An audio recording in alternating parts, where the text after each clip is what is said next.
right, Celtics post-game live. You get the Celtics falling this one 104-91 to the Milwaukee Bucks in their final road game of the regular season. Tom Giles, Scal, we got Eddie House with us as well. And, you know, we can talk about this game, but obviously the biggest thing that everyone's going to be discussing is Giannis coming down in the third quarter, leaving with that calf injury. And the early reports are that it's a calf strain for Giannis, but certainly something to keep an eye on because that's obviously you never want to lose a superstar. Yes, in the NBA. You guys got to remember last year, Giannis gets hurt against Miami, and they lose against Miami, the 1-8 seed. You know, just for me, the first thing I thought about was another 6'11" freak of nature who made a shot over P.J. Tucker and jogging back, and all of a sudden his pulled up limp grabbed his exactly the same area, and that was when Kevin Durant strained his calf the first time against the Houston Rockets in the playoffs. Well, you know, listen, I don't want no injuries for any player out there, but when Kevin Durant returned and he played in the NBA Finals, he made one explosive move on Kawhi Leonard, and he popped his Achilles tendon. And you guys know the rest from there. He took some time off and all that stuff. But it just was an odd non-contact injury. Just watch. Like, it's just a simple play. He wasn't limping, wasn't favoring. And then all of a sudden he's on the ground grabbing, you know, like his leg. So I thought immediately, I don't think he popped his Achilles. That's not what I thought when I saw that. That's usually not how it works. Yeah. I thought, man, that looks very similar to the Kevin Durant injury back in 2019. Yeah, and again, this came in the third quarter, and you saw him leave, and at first you wondered, is this just a cramp as he left and came back? But it was about midway through the fourth quarter that we found out that reports were there was a calf strain, so that's where it stands at this point. Now, Milwaukee at 48-31, they got 3 games left in the regular season, and, you know, without knowing the extent of the injury, you would think that you're probably not going to see Giannis for the rest of the regular season. No way. But obviously, you got the playoffs coming up in a couple weeks here, and as we've discussed, there's no easy first-round opponents. Yeah, I mean, it's 10 days. It's 10 days with a minimum of what he would have to before they probably play. And, you know, they got the best medical in the world and what they do, I mean, all the NBA, all the professional places. So they can get that thing firing and it could be different. But there are so many degrees of a calf strain, but it's just the way that he went down and grabbed it and the look on his face. If I'm a Buck fan, I would have to be concerned about that. All right. The Bucks do get the win, though, 104-91. We got Eddie now. And, Eddie, what was going through your mind as you kind of watched that all unfold? Well, when you see it, you know, non-contact and the way you're touching and grabbing on your calf, a lot of times it does feel like it's okay. I've never had an Achilles injury, but for the people that have it, they always say something, either it felt like something kicked them, something hit them, or it's possibly their calf.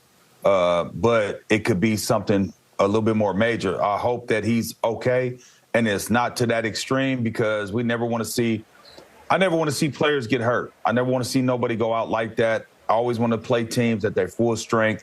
It's just something that you just got to watch out for and be careful of, because like Scal was saying, when Kevin Durant came back, it instantly went right to the Achilles. So all of those things are connected. Those soft tissues or those muscles are connected in every which way. So you do have to be careful. They do have time, 10 days, but it might take longer than that. Hopefully he's okay and he'll get back on the court. Yeah, and again, it's, you know, over the last 2 decades, it's been about like the non-contact injuries that have been the scary ones. You know, you watch guys and competing at high levels and everything else, but it's when you see a guy go down with a non-contact injury that's really just. No, that's because, Tom, if you go down with a non-contact injury, normal. I know that you trip around and fall everywhere you go, but athletes don't just fall down.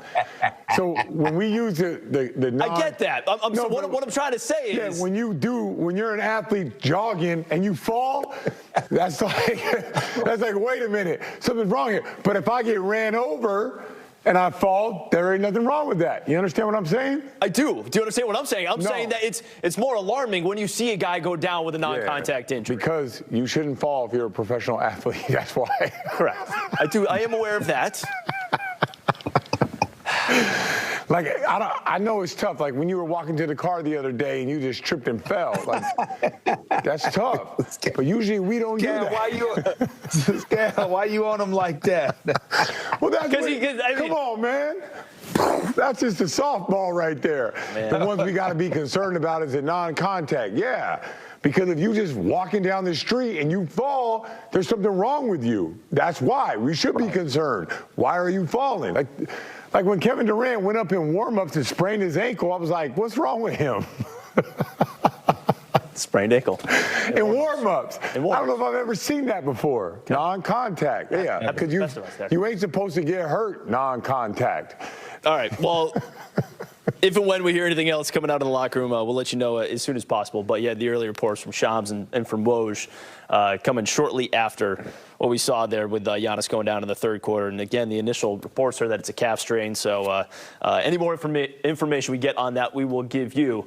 Meanwhile, Milwaukee gets the win, and it all goes back, I think, to that first quarter when you saw them just – Brook Lopez coming out of the gate, going 4 or 5 from 3, Eddie. Yeah, they came out shooting lights out, but it was one of those games, like I say, mindset. You had to have your mind locked in. And I think that at this point, the Celtics understand that they are just playing. They're waiting for to see who they play in the playoffs, right? It's not about anything else except who do we play next? Let's not get hurt. And let's just go out there and finish these games. You know, a lot of teams are 1, 2, 3 Cancun, and right now we like 1, 2, 3 playoffs. Let's get the playoffs started already. And so you might have a game like this, especially when you're going against a team that has a lot to prove, that's been in the news, that's been on the forefront of everybody's they're leading every show. What's wrong with the Bucks? It was a perfect storm for them. You know what I mean? For the Milwaukee Bucks to protect their home court and beat the Celtics. And that's what it was. We didn't have 2 of our guys. That's not no slight, because other guys need to step up. We're going to need all those things. But at the same time, we're looking down the road. We're not looking right now. And the Milwaukee Bucks need every single game because they're still trying to prove themselves in this league because people still doubt them. Yeah, a lot of people doubt them. And I just think, like, for us, like, it wouldn't benefit us to go in there and go full tilt and show all the different defenses that you're going to throw at Giannis and all the different defenses are you going to trap Damian Lillard.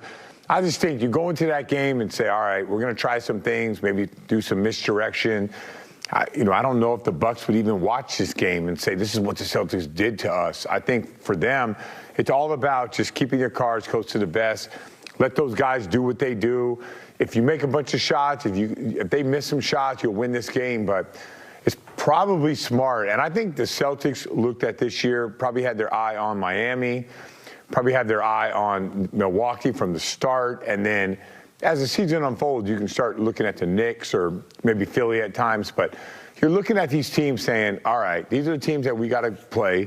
These are the teams that we got to take care of business. These are the teams that we want to keep on their heels.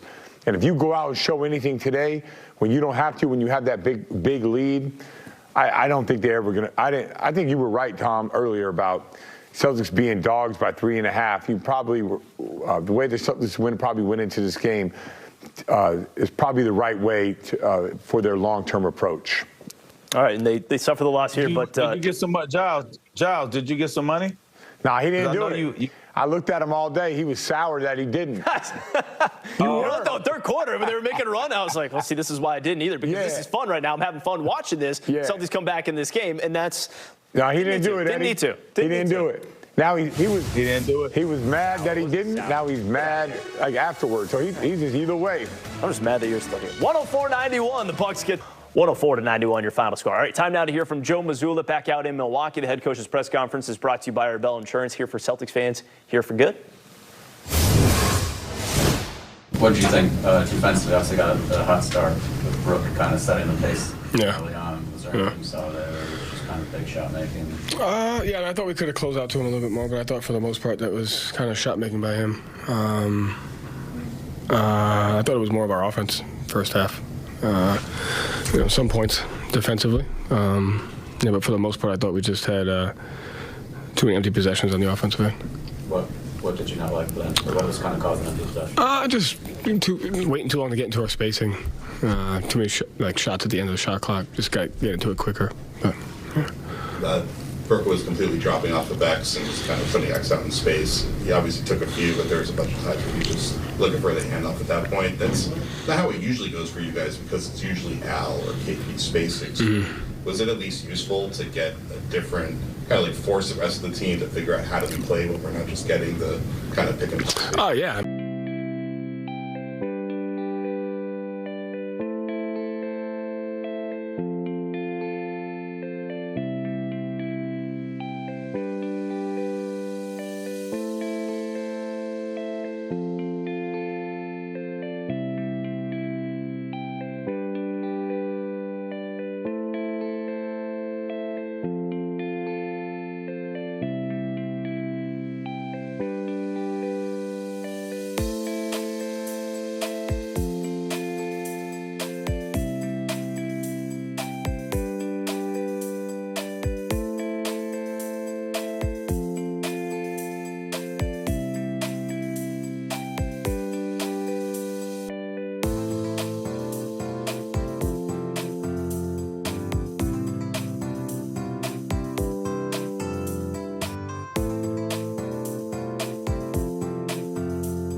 For your precious love, the stars spell out love longing for our union then.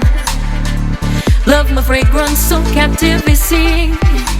You're close to me, I lose myself. Never thought I would find love like this. Never thought I would be waiting. Move your body, let your spirit soar. Ella, your atom, move your body.